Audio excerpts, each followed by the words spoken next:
Ya desaparecida por completo la temática Malvinas, que hasta hace pocos días, hasta la semana pasada, ocupó un sitial casi prioritario. El orden de importancia de la Argentina transmitida, de la Argentina política transmitida, es el siguiente. A. Polémica por el acuerdo con Irán sobre la investigación del atentado. Está hasta en la sopa la cuestión, por hacer una figura probablemente no adecuada al tiempo. B. Convenio control temporario de precios. C.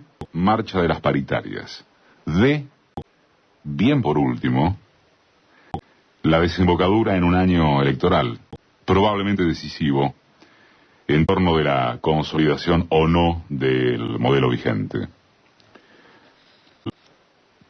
Todo ello desde ya sin considerar el enjambre de datos y especulaciones que siguió la renuncia de quien todavía encabeza, hasta fin de este mes, la multinacional más antigua y exitosa de todos los tiempos. Que la tabla mediática de posiciones sea la antedicha, mucho dice, acerca de la distancia que media entre lo coyuntural y lo estructural, no solo por razones cuantitativas, sino, en primer término, por el tratamiento informativo y la trascendencia que se otorga a sus diferentes actores. Vamos a empezar por el primer puesto.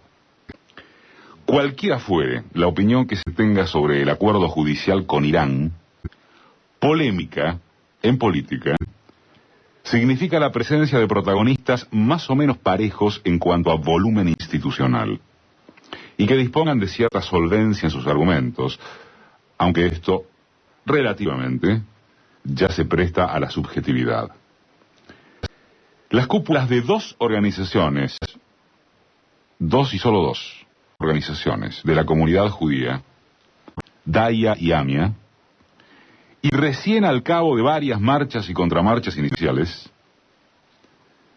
son con exclusividad el núcleo duro que se opone al arreglo. La oposición parlamentaria, para variar, apareció a último momento cuando se lo impuso la agenda de Clarín y La Nación. Hasta hoy había una única indagación conocida e ignorada por los medios enfrentados al gobierno. Es de la consultora Aresco de Julio Aurelio. Abarcó el área metropolitana, capital y Gran Buenos Aires, y revela que casi un 70% de los encuestados está a favor o muy a favor del memorándum de entendimiento suscrito con Irán. Y apenas menos del 7% de los consultados afirmó no tener posición tomada en el asunto. De mínima es curioso que, en caso de haber otros relevamientos, con cifras de rechazo social equivalentes a la furia de aquellos dos sectores de la comunidad judía, no hayan sido publicados por la prensa opositora. Hoy apareció otra encuesta de Management and Fit, publicada por Perfil, que muestra a un 70 u 80% de los encuestados en rechazo al acuerdo, pero sobre la base de un 67% de los mismos encuestados que dicen no tener idea, no tener información sobre lo que se discute. Tenemos así un escenario del primer puesto informativo, Irán, donde nada indica que lo que parece sea lo que es, excepto por las manifestaciones de esa pequeña franja que algunos medios transforman en obsesión antioficialista. Miren, podrían hasta relegarse las flojísimas argumentaciones expuestas dentro y fuera del Congreso en oposición al acuerdo. Bastaría resaltar otra vez la inexistencia absoluta de alguna propuesta superadora. Nadie presentó nada al respecto, nadie, ni en forma de proyecto, ni de artículo periodístico, ni de oratoria propositiva. Sí hubo el disparate incalificable del presidente de la AMIA, Guillermo Borger, quien advirtió que se le abre la puerta a un tercer atentado. La referencia, se supone, porque no lo explicó, apunta a que cualquier terrorista podrá proceder entre nosotros como Pancho por su casa, debido a la impunidad garantizada. Intentó Borger, tarde, arguir que habló en forma metafórica, aunque tampoco se entiende cuál es la metáfora. Debería revisar sus conocimientos de retórica o asesorarse mejor. Y también se anotaron diputados de la oposición capaces de exigir la renuncia de Timmerman, luego de que un vocero iraní anticipara que uno de los imputados por el ataque no sería interrogado. Al poco rato es literalmente, fue a las pocas horas, de la mañana a la tarde, la Cancillería de Irán desmintió esa afirmación. ¿Habría tenido espacio esta promoción de escándalos si la hubieran intentado en temporada política alta?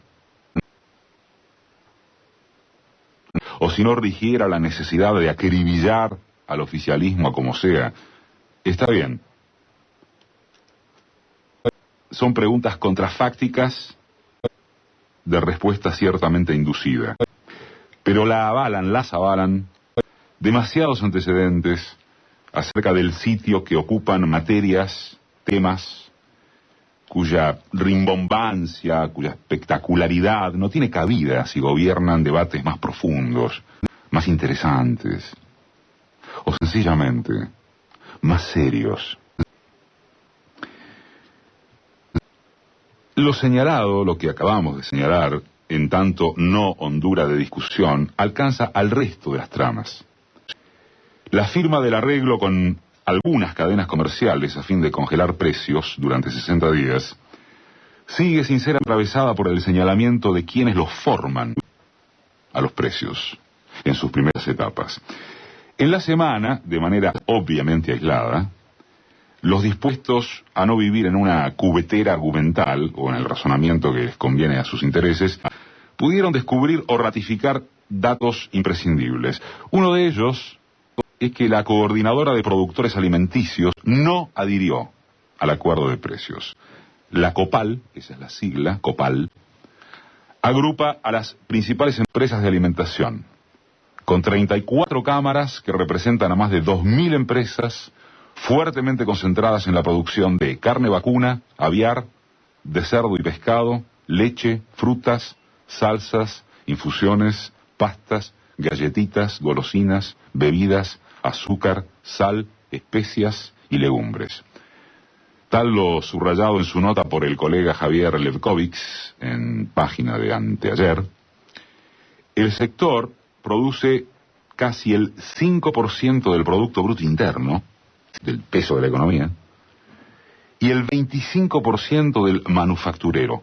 Hablamos, entre otros, del poder de Arcor, Molinos, Kraft Food, Nestlé, Pepsi, La Serenísima. En números concordantes, si a través de los que comercian se explica el 35% de los precios, mediante la industria queda manifestado entre el 35 y el 50%. ¿Sí? Comercio e industria suman alrededor del 85% de los precios. Son esa cifra. La formación de precios restante corresponde al Estado, por vía de impuestos, municipales, provinciales, nacionales. O sea, no queda mucho lugar que digamos para justificar que los precios suben porque sí, o por la emisión monetaria. Las subas en la cadena de producción industrial están reguladas por la Secretaría de Comercio Interior. Pero los directivos de la COPAL avisaron que dejan a criterio de cada empresa si adhiere a frenar los incrementos, en la medida de que SIC no se vean afectados sus costos. Esta es una de las acepciones de la libertad de mercado, claro. Y eso que el organismo de control lo comanda Guillermo Moreno. Siempre es un buen ejercicio imaginar lo que sería si no estuviera ese rebenque, al margen de todas las críticas que quieran o deban hacérsele por sus modos. Bueno, O tal vez sea que es justamente ese tipo de modos el lenguaje que mejor asimilan algunos sectores. Esto es lo que se dice un acerto políticamente muy incorrecto, pero la memoria se porta bien cuando se recuerda cómo nos fue con la corrección política. Según se ocupa de reiterarlo Carlos Heller, uno no conoce a nadie que esté enfermo de fiebre, sin que por eso deba privarse de recetarle un analgésico. Pero si de analizar el síntoma se pasa a hurgar en la enfermedad, lo conveniente es mentir eso de que los precios suben porque los precios suben o porque el Estado emite moneda. En fundamental medida, esto explica por qué la pelotera en torno de la inflación suena tan chirle. Porque la gran mayoría de las opiniones comunicadas proviene de lobbies cuyo beneficio es que sea así. Esta pobre discusión inflacionaria arrastra el andar, seguimos en la línea de los puestos mediáticos, de las negociaciones paritarias, que acaba de proveer un episodio desopilante. La CGT cercana al gobierno, por boca del metalúrgico Antonio Caló, alertó que la economía está estancada. No es el primer indicio de que los sindicalistas afines al kirchnerismo buscan no quedársele pegados en exceso, para evitar ser recorridos por izquierda. Lo gracioso es que ahora Hugo Moyano aclara que no hay ningún estancamiento, que la economía anda, así dijo, y que acusar su retracción es un ardid para tirar abajo los pedidos de incremento salarial. Entonces, como la economía va casi viento en popa, si se dice de acuerdo con sus propios dichos, Moyano anuncia que prepara una huelga general para fines de marzo o abril. Y que ahora, el miércoles, va a llenar la ciudad de camiones.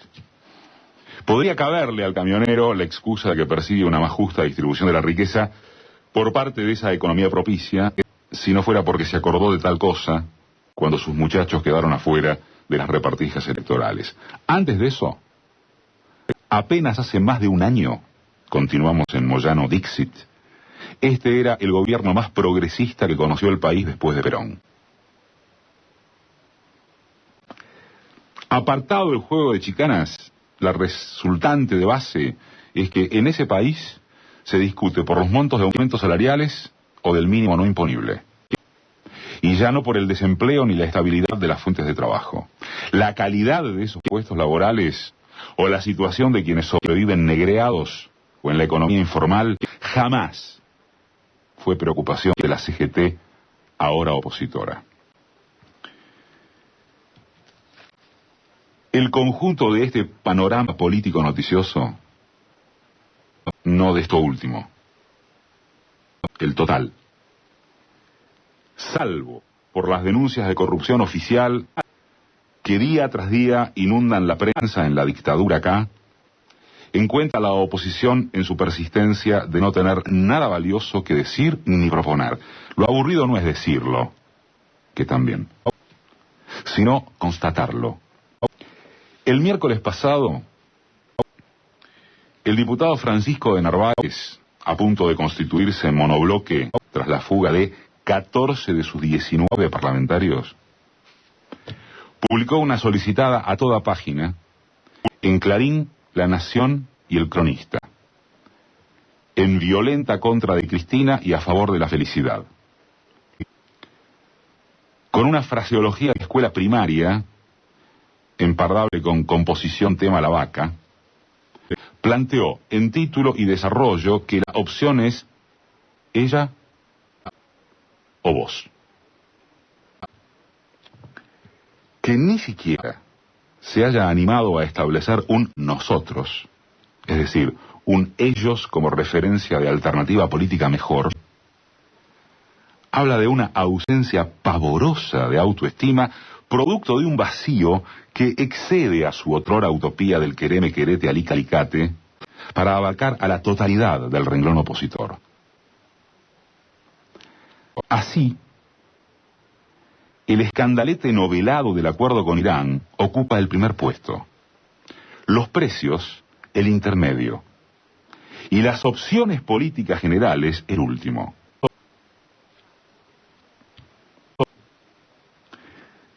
¿No hay que preguntarse por qué no será exactamente al revés?